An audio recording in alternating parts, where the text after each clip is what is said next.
Imam Ad-Daudi nak ya ta'allamu minad daiki khamsu fisal.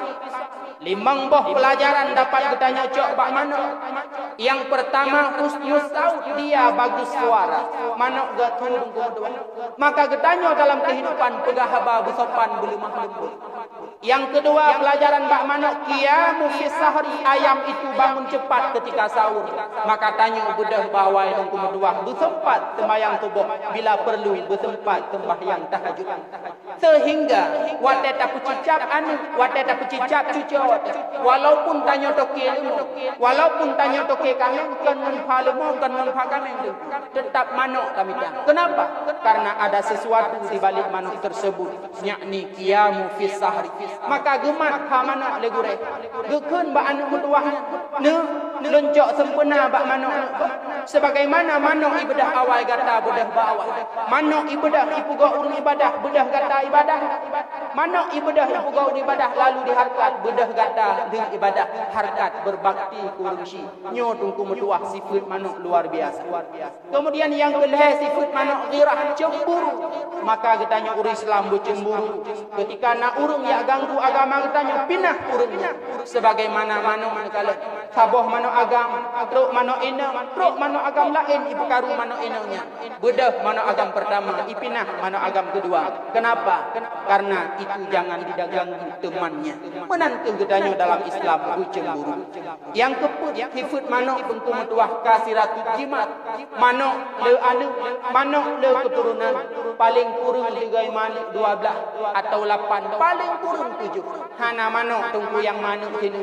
Hana manuk tungku yang manuk 2. Bila tatanya mbak manuk hai manuk metuah, pakan han katem kemarom 2 boh atau saboh.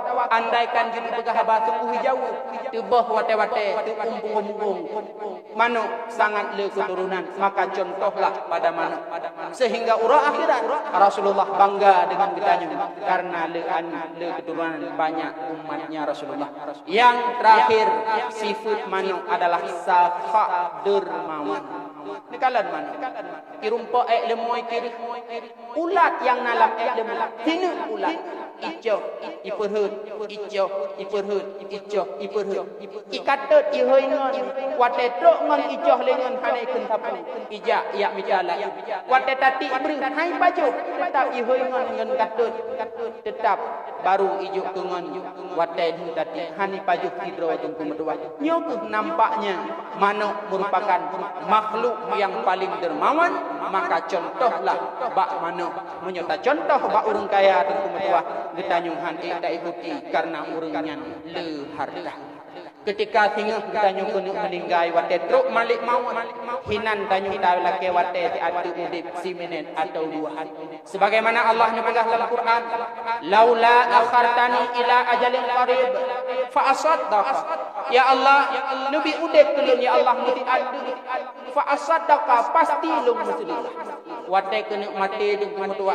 Talake udip ti adu kan semayang tujuan, kan puasa tujuan, kan jakut kan iktikaf fa asaddaqa untuk bersedekah tujuan katanya.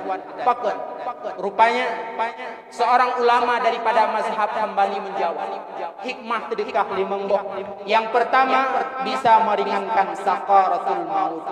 Yang kedua lampu yang paling bercahaya dalam tubuh itulah hasil pahala sedekah. Yang kedua urang kiamat pintu syurga yang paling raya dibuka bernama as-sakhaya yang akan dilewati oleh orang-orang dermawan. Yang ketiga yang bahwa hisab paling berat urang kiamat adalah harta.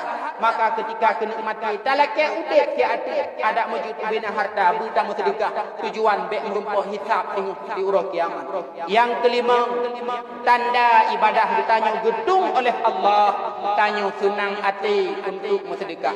Tanda ibadah ditanya diterima oleh Allah, tanya galak hati untuk bersedekah. Bila tak balik tanda ibadah ditanya han gedung oleh Allah, tanya hana galak, tanya hana tenang bersedekah tunggu berdua. Maaf dan pegang. Ketika merumpak lampu merah bu di matang atau di biru, takalan idang motor mewah itu daya. Nak anak mit tengah iman tu lam ujun kadang lampu rotari ithok-thok pintu kaca motor. Ila ke tidak tidak. Kan peng sertuh lagi.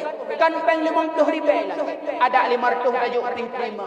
Tapi dithat moto mewahnya ibu kaca tunggu medua. Apakah mereka memang tidak diterima ibadah oleh Allah? Tanah pegahan peng han mungkin moto cukup hayu tapi 500 rupiah peng. 1000 rupiah peng. Hai itu puji. Padahal dipegah oleh Rasulullah dalam hadis. Satu kemuliaan bagi orang kaya apabila orang kaya ijak bak rumah orang gatin ya'juj sedekah. Satu kehinaan bagi orang kaya apabila sempat rumahnya, mobilnya diketuk pintu oleh orang miskin. Walau tajuk wate ijak orang gatin bak rumah. Walau tajuk wate itok-tok pintu oleh anak yatim. Walau tajuk yang kehinaan bagi tanya orang kaya. Apalagi hana tajuk